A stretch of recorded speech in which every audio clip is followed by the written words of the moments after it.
Welcome back. You're watching Political Exchange, and of course my guest today, the African National Congress's Treasurer General, Dr. Zweli Mkhize, and we are of course looking back at the Alliance Summit, looking at economic questions, particularly the challenges around unemployment, inequality, and of course the question of job creation.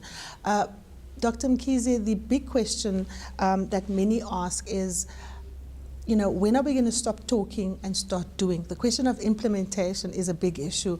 We've been discussing the NDP, there's been differences. The President has been very clear saying that whilst there's room for negotiations, there's room for discussion, we cannot wait forever. We actually have to start doing. Take us through what are non-negotiables for the ANC in terms of implementation of the NDP.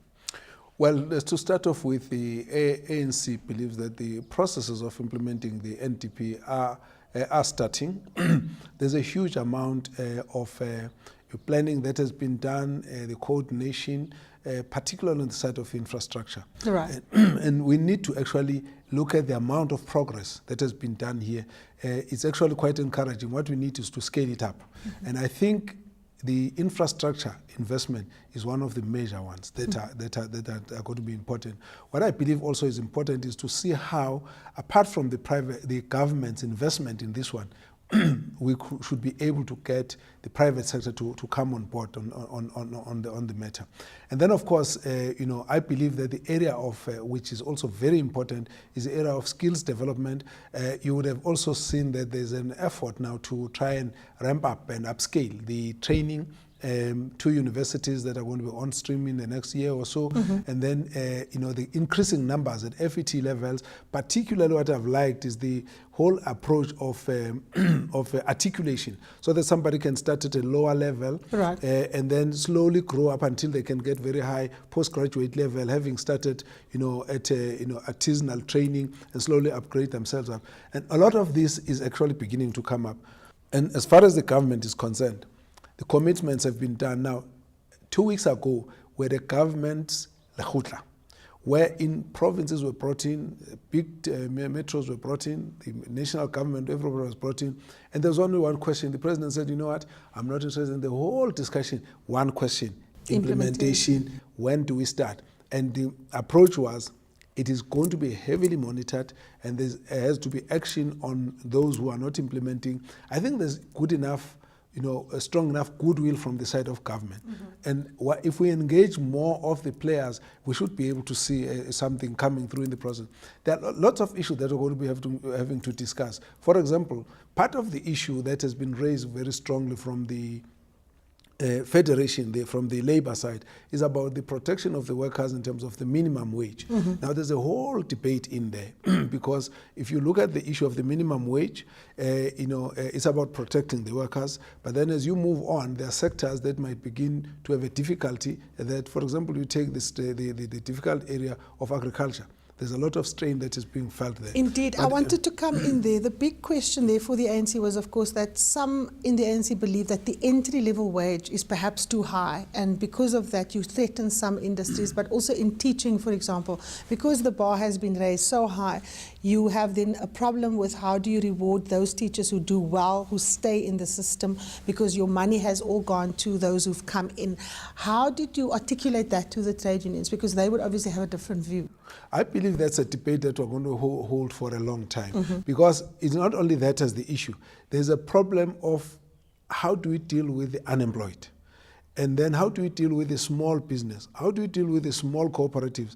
A situation where someone has no income whatsoever and is prepared to take anything that is possible. How do you help the, you know, smaller companies, smaller business, to engage those people and help them to earn a living without them exploiting them, because, you know, it is now allowed. And then, of course, there's a lot of sensitivity on that aspect, because from the labor point of view, this multi-tier approach becomes a very, very sensitive issue. In fact, the whole question of trying to introduce a second tier of labour has been rejected consistently by COSATU and the South African Communist Party. It has been rejected, and therefore we need to sit down and say, how do we mediate through this situation, particularly because you've got a huge wave of unemployed people. But let's take another example. You get a lot of people who were retrenched. They're trying to build themselves now into small businesses. They can't afford to actually,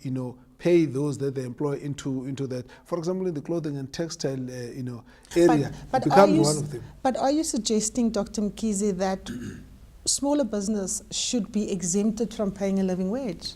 I'm saying that we need to relook at the whole issue. And of course, this is the debate I say will have to be an ongoing debate, because there are a number of areas where we need literally everybody that can assist to create any employment opportunity must be allowed to do that. But also we need to understand that whilst you are helping in that situation, you must also protect workers. So how to keep the balance? That's a debate that we're going through, and I think it won't be easy to resolve. It's going to take us a while, but I think we must understand, because everybody... But you've put it on the table as the ANC. Yeah. It's got to be discussed. It's got to be discussed. It had to be discussed, and it's an issue that you don't have to resolve as long as we recognize that there are it's a complex terrain that we're in. Okay, let's go to another sticky issue, which is the wage subsidy for young people. Now, the ANC said that it doesn't want to get involved in a debate around labels, that what needs to happen is that young people need to be absorbed into the economy, and that we need to have some kind of incentive both for the young people and, of course, for business. A lot of division in the Federation, in the Alliance, again, around where the assistance should go. Should it go to the employer? Should it go to the unemployed, or to the young person that's never been in the system? You've had the skills accord that's specifically targeting young people as a way to incentivize coming into the economy. What were the discussions like, and is this an ongoing debate that's not necessarily going to be resolved by one summit? Well, there's been a lot of improvement, at least progress in this matter, because you might recall that in the past the whole matter was discussed, and there was kind of a standoff where, we shall not have youth wage subsidy, and then of course you had the opposition parties, everybody going in there. We even took a stance from the province of KwaZulu-Natal and said, look, pilot.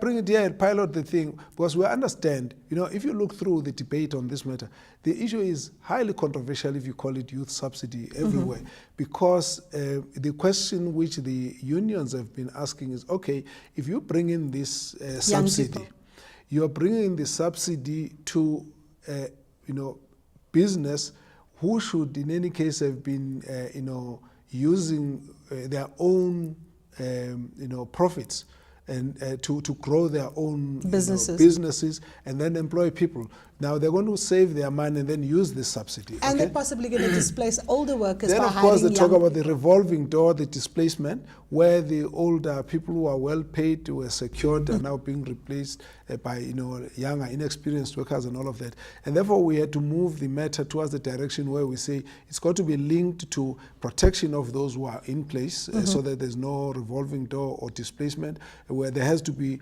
guaranteed training, okay? Then there has to be a way of absorbing as many, so that you must be able to relate the subsidy with growth of those who are involved. At the end of the day, young people need experience, they need exposure, they need jobs. I will give you an example from the medical side, which I understand. You get trained up to a particular year, and thereafter you are exposed to practical. Without it, you can't go on. And once you've gone through this practical, you decide whether you get employed or you employ yourself, or you want to go, in different fields, as it were. So the need for it is important. What has been good is that right now there's been an understanding that we will now use the, tax incentive, so that the private sector can get benefit through tax incentive, but it's got to be monitored very tightly. I think it's a first cut. Slowly we can improve on it, and that's what I believe is important. The big thing, of course, is implementation and compliance. Of course. Because, unions have been arguing, Dr. Mkhize, for example, there was the accord in the aftermath of the global crisis, how we're going to respond as South Africa, and there was an agreement that, for example, if there were going to be retrenchments, there was going to be a particular way in which it would be done. People will be reskilled, there would would be companies would apply for assistance from the state if they are in distress. And COSATU has actually monitored these initiatives and looked at compliance from business. The compliance is very low, Dr. Mkhize. Does the state have the capacity to force business to comply, for example, by not displacing older workers when they're bringing young people in? When already, if you look at sectors like domestic work, farm, agricultural work, it's very difficult for the state to actually get employers to actually comply. How are you going to extend your ability to get them to comply in even more sectors?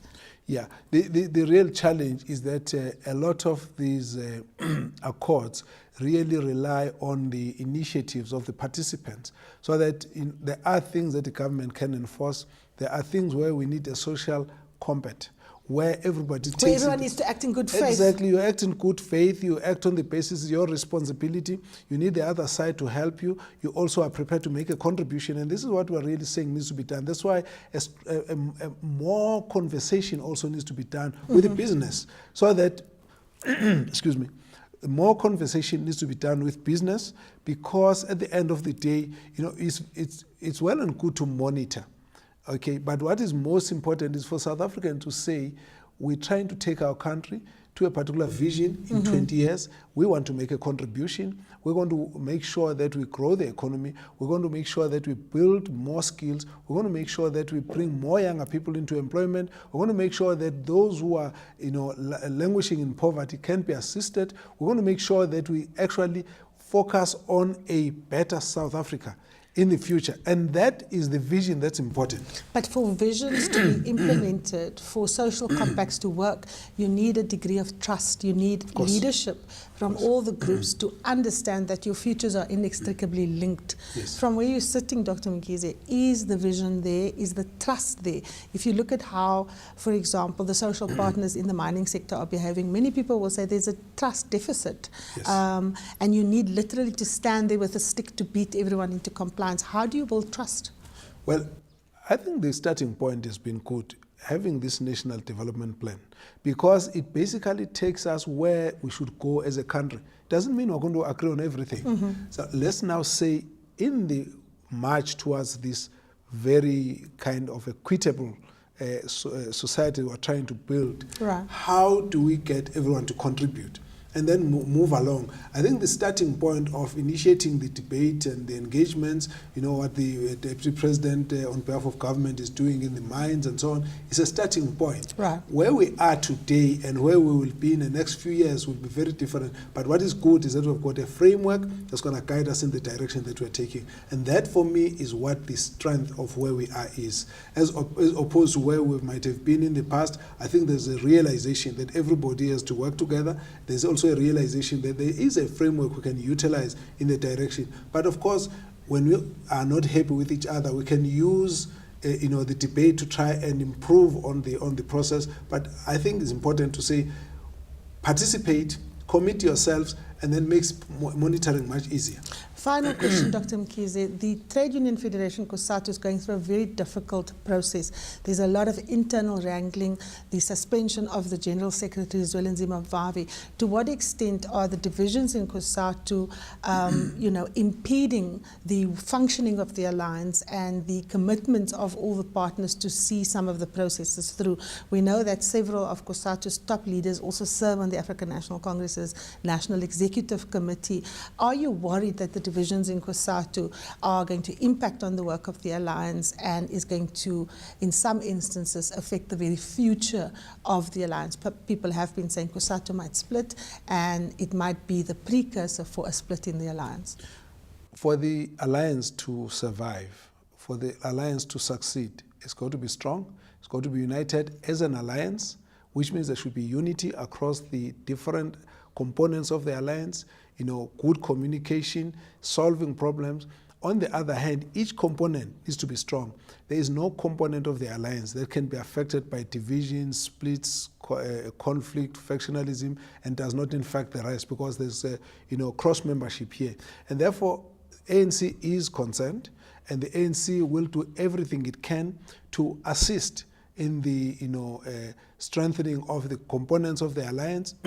But also, the ANC will also, you know, want to work very closely with COSATU to help that the processes of resolving their challenges can be expedited, because it does not matter at the end if COSATU is affected to the extent that there could be a split, even if it's just a small number or a few people that end up having to split. It's not good for the alliance, it's not good for COSATU, it's not good for the ANC. But is the alliance going to survive, Dr. Mkhize?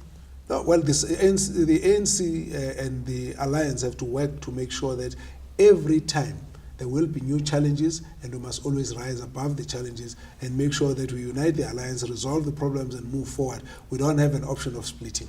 Well, that's where we will have to leave it. Thank you so very much for joining us here on the program. And of course, also we need to say farewell to you as KZN Premier. You are now going to be taking up your new role in the ANC as a full-time Treasurer General. Thank you so much. That's where we will have to leave the program for this evening. Join me again tomorrow night for another edition of Political Exchange.